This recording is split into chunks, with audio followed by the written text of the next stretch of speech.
warahmatullahi wabarakatuh. Perkenalkan, nama saya Cynthia Putriana Utami dengan NIM G00231810 dari kelompok B6.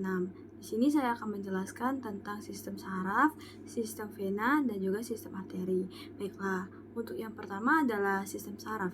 Jadi, apa itu sistem saraf? Sistem saraf adalah sistem yang menjamin dan memberi perintah ke sistem organ agar dapat bekerja dengan baik dan terkoordinasi. Kemudian, sistem saraf terdiri dari sistem saraf pusat dan sistem saraf perifer. Lalu, agar sistem saraf pusat, otak dan medula spinalis dapat saling berhubungan dengan organ perifer, perlu adanya konektor. Maka dari itu, hadirlah sistem saraf perifer yang berlaku sebagai jembatan antar pusat komando dengan organ-organ di perifer. Nah, jembatan ini tuh berfungsi dua arah. Jadi dia tuh kayak bisa ada sinyal di bawah dari perifer ke sistem saraf pusat, atau sinyal di bawah dari sistem saraf pusat ke perifer. Nah, dan juga di sini ada struktur dari sistem saraf. Nah, di sini ada dendrit. Dendrit itu yang ini.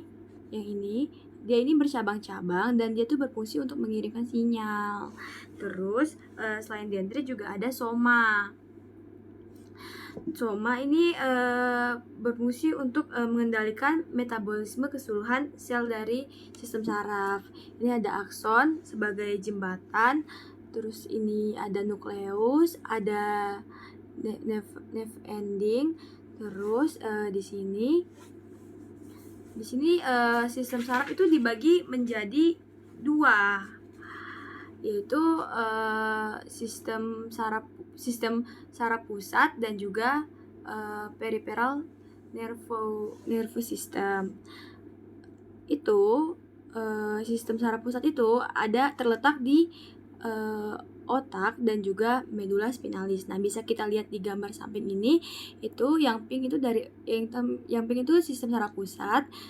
Baik, yang ini yang otak, dan ini sudah ditunjukkan di gambar. Dan juga untuk yang kuning itu sistem saraf periferal. Lalu peripheral nervous system tuh ada nukleus.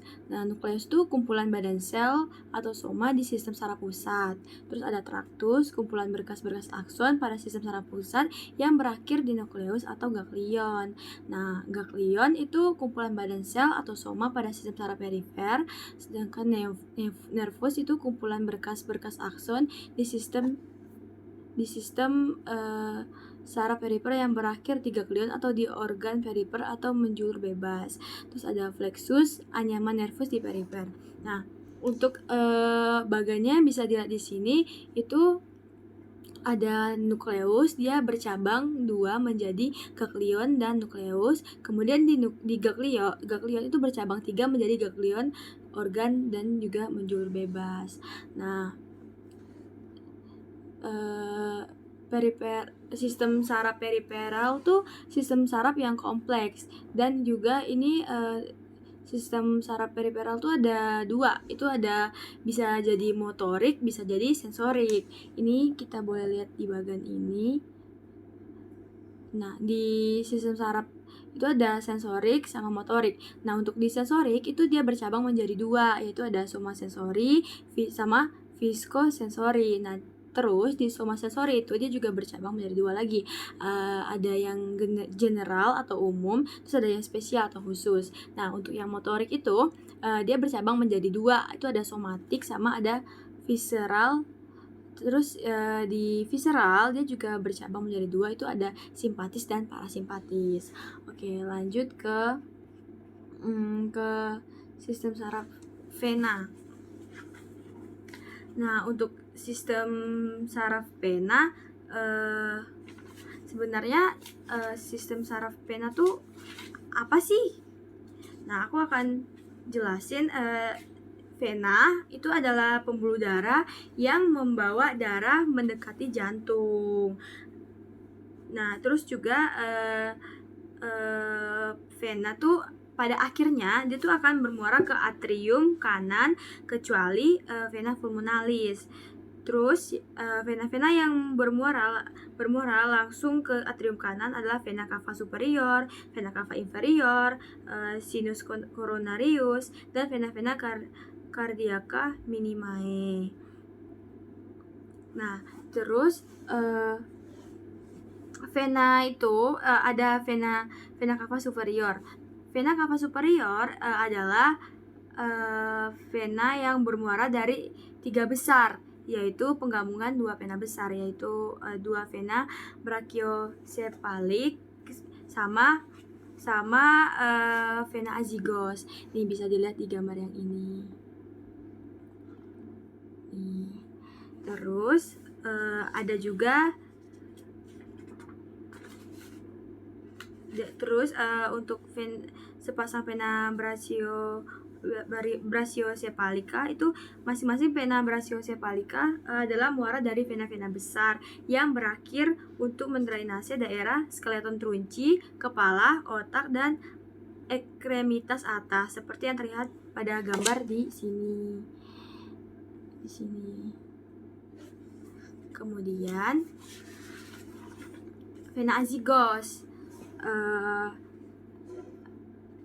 Kemudian vena azygos adalah vena yang mendrainase dari vena-vena interkostal kiri. Terus vena azygos ini dia akan menyilang ke kanan, membentuk 2 percabangan yang disebut vena hemiazygos aksesoria dan juga vena hemiazygos. Ini di gambar sini dia bercabang ke kanan. Kemudian saya juga akan menjelaskan tentang arteri. Jadi, apa sih arteri itu? Nah, arteri itu diartikan sebagai pembuluh darah yang alirannya keluar atau menjauhi jantung. Kan kalau misalkan yang vena tadi, vena itu aliran yang mendekati jantung. Nah, sedangkan arteri ini aliran yang menjauhi jantung.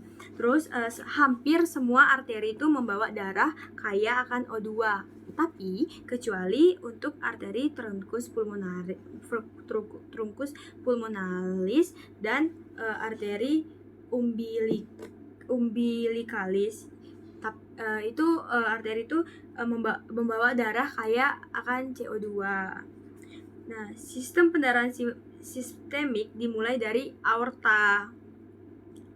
Aorta akan keluar dari ventricle kiri, kemudian naik menjadi aorta ascendens, mendaftar menjadi arcus aorta, kemudian turun menjadi aorta descendens.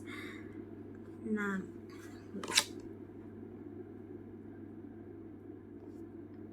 kemudian untuk aorta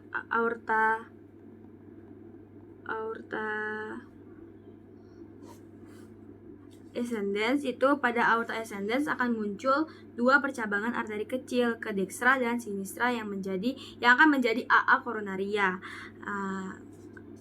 Banyak AA koronaria yang pada akhirnya tidak beranastomosis dengan arteri yang lain.